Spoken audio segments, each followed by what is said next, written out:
ஒரு கட்சியில் தலைவராக எப்படி இருக்க வேண்டும் என மற்ற கட்சி தலைவர்களை பார்த்து அண்ணாமலை கற்றுக்கொள்ள வேண்டும் என அதிமுக முன்னாள் அமைச்சரும் தலைமை நிலைய செயலாளருமான SP வேலுமணி தெரிவித்துள்ளார். கோவை மாவட்டம் சுல்தான்பேட்டையில் நடைபெற்ற அதிமுக உறுப்பினர்களுக்கு உரிமைச் சீட்டு வழங்கும் நிகழ்ச்சியில் பேசிய அவர் இதனை தெரிவித்தார். நம்முடைய தலைவரை நமது பொதுச் செயலாளராக இருந்து இன்றைக்கு 4 ஆண்டுகள் 2 மாதம் அற்புதமான ஆட்சி கொடுத்த இன்றைக்கு அதிமுக தொண்டர்கள் அத்தனை பேருமே இன்றைக்கு ஒத்த தலைமையாக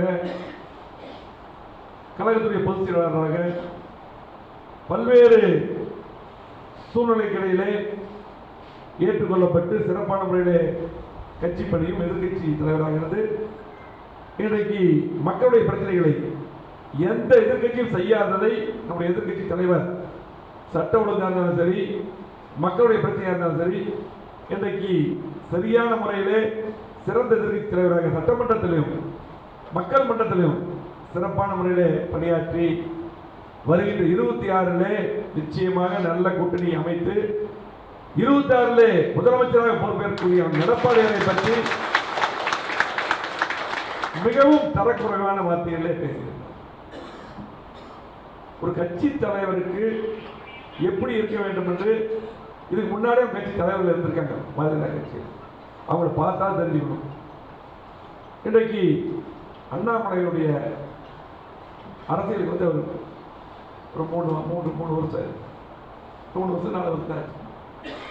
ஆனால் அண்ணாமலையுடைய வயதும் எடப்பாடியாருடைய அரசியல் அனுபவம் அவ்வளவு ஆண்டுகள், கிட்டத்தட்ட புரட்சித்தலைவர் எம்ஜிஆர் காலத்தில் கிளை செயலராக பணியாற்றி எனக்கு அதுக்கு பின்னால் ஒன்றிய செயலர், அதே போல பார்த்தீங்கன்னா மாவட்ட செயலாளர், தலைமை செயலாளர், அதே போல் கொள்கை செயலாளர், அதுக்கப்புறம் அனைத்து பொதுக்குழு உறுப்பினராக இன்னைக்கு கழகத்துடைய பொதுச் செயலாளர் வந்து படிப்படியாக எல்லாத்தையும் பார்த்து மக்களோடு பழகி கட்சிக்கார அரவணைத்து ஒவ்வொரு கீழ்மட்டத்திலிருந்து இங்கே எப்படி கடைசியாக இருக்கீங்களா அங்கிருந்து இங்கே வந்து பொதுச்செயலாளர் இருக்க எவ்வளவு அரசியல் அனுபவம். அவரை போய் இவ்வளவு தரக்குறைவாக பேசியது வன்மையாக கருது. ஏனென்றால் இன்றைக்கு நாடாளுமன்ற தேர்தலில் இன்னைக்கு பாரதிய ஜனதா கட்சி இன்னைக்கு பெரும்பான்மை வராததுக்கு மறைப்பதற்காகத்தான் இன்னைக்கு பேசுகிறேன். இன்னைக்கு கூட்டணியில் இருக்கும்போது கூட்டணி தர்மத்தை அண்ணன் எடப்பாடியார் அவர்கள் அதிமுக கடைபிடித்தது உங்களுக்கு தெரியும். நம்ம எப்பவுமே எந்த கட்சி கூட்டணி இருந்தாலும், அது மட்டுமல்ல அண்ணாமலைக்கு தெரிய வாய்ப்பு இல்லை. 98 முதலாக பாரதிய ஜனதா கட்சியை கூட்டணி அமைத்து நாடாளுமன்ற தொகுதியை பெற்று தந்தது அந்த ஆட்சி அமைவதற்கு காரணம் வந்து புரட்சித்துறை அம்மா. அதே போல இதுக்கு முன்னால் 2014 சிபிஆர் போட்டியிடும் போது கூட, வேட்பாளராக போட்டியிடும் போது கூட இன்றைக்கு இதை விட அதிகமான வாக்குகள் வாங்கியிருக்காங்க அண்ணாமலை விட. ஆகவே இன்றைக்கு அது மட்டுமல்ல, தமிழகத்தில் தமிழிசை சவுந்தரராஜன் இருந்தாங்க, பொன்ராதாகிருஷ்ணன் இருந்தாங்க, அதே சிபிஆர் இருக்காரு, முருகன் இருந்தார், அப்படி பல பேர் இருக்கிறாங்க. அதே போல அகில பொறுப்பில் சகோதரி வானசியம் எல்லாம் இருக்காங்க. இன்னைக்கு கட்சிகளை விமர்சனம் பண்றது ஒரு மாற்று கருத்து இல்லை. ஆரோக்கிய விமர்சனம் தான் அவங்க பண்ணாங்க, கூட்டணி தர்மத்தை கடைபிடிச்சாங்க. அவங்களாம் இருக்கும்போது கூட்டணியில் சரியா போயிட்டு இருந்தது. ஆனால் இன்னைக்கு கூட்டணியில் இருந்து கொண்டு பேரறிஞர் அண்ணா அவர்களையும் புரட்சி தலைவி அம்மா அவர்களையும் விமர்சனம் பண்ணார். இப்ப அம்மா அவர்களையும் பாராட்டார், அதே போல தலைவரை பாராட்டார். அதுக்கு முன்னால் அப்பெல்லாம் அதிமுக வேற மாதிரி இருந்தது, இன்றைக்கு அதிமுக எடப்பாடி தலைமையில் அது வேற மாதிரி அப்படின்னு சொல்லி விமர்சனம் பண்ணேன். ஆகவே தகுதி இல்லாத தரமில்லாத வார்த்தைகள், ஒரு தரமில்லாதவர்கள் இந்த மாதிரி வார்த்தைகளை பேச முடியும். ரொம்ப வருத்தமா இருக்கு. நாங்கள் அனாவசியமா யாரையும் நான் விமர்சனம் பண்றதில்லை. குறிப்பா நான் வந்து தேவையில்லாத பேட்டி கொடுக்க மாட்டேன், விமர்சனம் பண்றது. ஆனால் இன்றைக்கு அதிமுக தொண்டர்கள் அத்தனை பேருமே குதித்து போயிருக்காரு. எங்களுக்கு தலைவர் பொதுச் செயலாளர் எடப்பாடியார். அது மட்டுமல்ல, நீங்க பேசுறீங்கல்ல, இன்னைக்கு அதிமுக இப்படி வந்து எடப்பாடி தலைவர் இப்படியா இருக்குன்னு 2019 கூட்டணி இருக்கும்போது தமிழ்நாடு முழுவதும் பிரச்சாரம் பண்ணார். அப்ப வாங்கின ஓட்டை விட இன்னைக்கு பிரதமர் வேட்பாளர் நாங்க யாரும் சொல்ல முடியல. இன்னைக்கு அதிமுக அதிக வாக்குகள் வாங்கியிருக்கிறாங்க. அது மட்டுமல்ல, நீங்க சொன்னீங்கல்ல 2019 கோவை மாவட்டத்தில் ஒரு தொகுதிகளோட சட்டமன்ற தொகுதியில் நம்ம அதிக ஓட்டை வாங்குறோம். ஆனால் 2021 முதலமைச்சர் வேட்பாளராக எடப்பாடி அவர்கள் போட்டியிடும் பொழுது 4 ஆண்டுகள் 2 மாதம் அற்புதமான ஆட்சி தந்ததுக்காக கோவை மாவட்டத்தில் 11 தொகுதி அவனா சேர்த்து 11 ஜெயிச்சது. 11 தொகுதியும் எதிர்கொண்டு பண்ணாங்க. எடப்பாடியார் மீண்டும் முதலமைச்சராக வர வேண்டும். அற்புதமான ஆட்சி கொடுத்தார். 7.5%. அதே போல 6 புதிய கல்லூரி கோயம்புத்தூருக்கு, 11 புதிய மருத்துவமனை, எந்த திட்டங்கள் கொடுத்தார். காவிரி காப்பாற்றுறதுக்கு பட்டம் கொடுத்தாங்க. காவிரி மேலாண்மை வாரியம் அமைப்பது யார் காரணம்? எடப்பாடியார். கோவை மாவட்டத்துக்கு கேட்ட திட்டங்கள்லாம் கொடுத்தார். அத்திக்கடை ஒன்னா திட்டத்தை பத்தி பேசுறீங்க, யார் கொடுத்தது? நிதி கொடுத்தது எடப்பாடியார். ஆனமலையார் நல்லா திட்டத்தை கொண்டு வரும் பேசுனீங்க, என்ன பண்றீங்க? திட்டத்துக்கு கமிட்டி போட்டது யார்? கேரளா சீஃப் மினிஸ்டர் பார்த்த எடப்பாடியார். அற்புதமான திட்டங்கள். கோவை மாவட்டத்தில் 50 ஆண்டுகள் வளர்ச்சியை தந்தவர் எடப்பாடியார். எல்லாம் பண்ணதுக்கு கோவை மாவட்ட மக்கள் முழுவதும் அதிமுக ஆட்சி எடப்பாடி முதலமைச்சர் வரட்டும் ஓட்டு போட்டாங்க. அதுல உங்களுக்கு சட்டமன்ற உறுப்பினரும் வெற்றி பெற்றாங்க. ஆகவே இதெல்லாம் கூட்டணியில் இருக்கும்போது நீங்க பாத்தீங்கன்னா உங்களுக்கு வந்து பிரச்சாரம் பண்ண நீங்களே பண்ணீங்க. இதையெல்லாம் மறந்துட்டு தரமில்லாத ஒரு வார்த்தையை பேசுவது நாகரிகம் கிடையாது. எடப்பாடியாரை பொறுத்தளவுக்கு விமர்சனம் செஞ்சது தரமெல்லாம் பண்ண விமர்சிக்க மாட்டார்.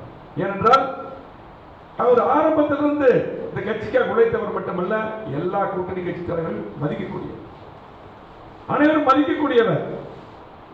இன்னைக்கு பார்த்தீங்கன்னா இந்தியாவில் மட்டுமல்ல, இன்றைக்கு இருக்கக்கூடிய மாநிலங்களில் தமிழகத்தில் எதிர்கட்சி தலைவராக சிறப்பான முறையிலே இன்னைக்கு பணியாற்றக்கூடியவர் எடப்பாடியார் அவர்கள். சட்டமன்றத்தில் கிட்டத்தட்ட 2.5 மணி நேரம் பேசுறார். காவல்துறை மாநிலத்தில் கம்சாமன் இருக்க திமுக செய்யாததை, மக்கள் செய்யாத திட்டங்களை இன்னைக்கு பார்த்து சட்ட ஒழுங்கு சரியில்லை, இங்க வந்து கஞ்சா விற்கிறாங்க, எந்த திட்டங்களை வரல, முழுவதுல எதுவுமே நடக்கல, இதெல்லாம் எடுத்துரைப்பது எடப்பாடி. நீங்க வந்து என்ன பண்றீங்க? மீடியாவில் அரசியல் பண்றீங்க. ஆகவே நீங்க அரசியல் பண்ணுங்க, மீடியாவில் பேசுறதும் சரி. ஒன்னே ஒன்று கேட்கிறேன், இந்த தொகுதியில் நீங்க போட்டிட்டீங்க, இந்த தொகுதியில் கூட்டம் நடந்துட்டு இருக்குது. தேர்தலுக்கு முன்னால் எத்தனை வாக்குறுதி கொடுத்தீங்க? உங்களை நம்பி இங்க இருக்கக்கூடிய தொழிலதிபர்கள் இப்ப சொன்னாங்க, நிறைய பேர் உங்களுக்காக நிறைய கோவிலுக்கு பணம் கொடுத்தாங்க, ஓட்டுக்கு பணம் கொடுத்தாங்க, இப்படி எல்லாம் கொடுத்து ஒவ்வொரு காலனிக்கு போய் பணம் கொடுத்தாங்க, எல்லா பக்கம் பணம் கொடுத்து உங்களுக்காக ஓட்டு வாங்கி கொடுத்தவங்க இருக்காங்க. இன்னைக்கு அவங்களுக்கு என்ன சொல்ல போறீங்க? இன்னைக்கு ஆளுங்கட்சி பாரதிய ஜனதா கட்சி மத்தியில் நீங்க இந்த அறிக்கை விடுறது, நீங்க தலைவரை விமர்சனம் பண்றது, இதெல்லாம் விட்டுட்டு உங்களுக்காக ஓட்டு போட்டிருக்காங்கல்ல. கோவை மாவட்டத்தில் 50 ஆண்டுகளாக வளர்ச்சி கொடுத்திருக்கிறோம். இன்னைக்கு அத்தனை திட்டங்களும் வர்றதுக்கு எடப்பாடி காரணம். அத்திவர திட்டம், ஆனமலை நல்லாறு திட்டத்துக்கு கமிட்டி போட்டு நீங்க சொன்னீங்க கொண்டு வர, நீங்க எப்படி கொண்டு வர முடியும்? இப்படி எல்லாம் ஏமாத்துனீங்க. இன்னைக்கு கேரளாவில் வந்து பாரதிய கட்சி ஆளுங்கட்சி வருமா? இல்லை தமிழ்நாட்டில் வருமா? கமிட்டி அமைக்கிறது 2 மாநிலம் சேர்ந்து நாங்கள் அமைச்சோம். அதுக்கப்புறம் நீங்களும் ஃபாலோ பண்ணல, திமுக ஃபாலோ பண்ணல. இதையெல்லாம் செய்யுங்க. அது மட்டும் இல்லை, ஒன்றே ஒன்று கேட்கிறேன், இங்க இருக்கக்கூடிய நம்முடைய மாவட்டத்தில் இருக்கக்கூடிய அத்தனை பேருக்கும் அண்ணாமலை அவர்கள், நீங்க எல்லாம் அண்ணாமலைக்கு ஒரு முக்கியத்துவம் சப்போர்ட் பண்ணீங்க. அண்ணாமலை அவர்கள் எடப்பாடியார் அவர்களை விமர்சித்தது சரியா? அதுக்கு பதில் நீங்க சொல்லுங்க. நீங்க சொல்லுங்க.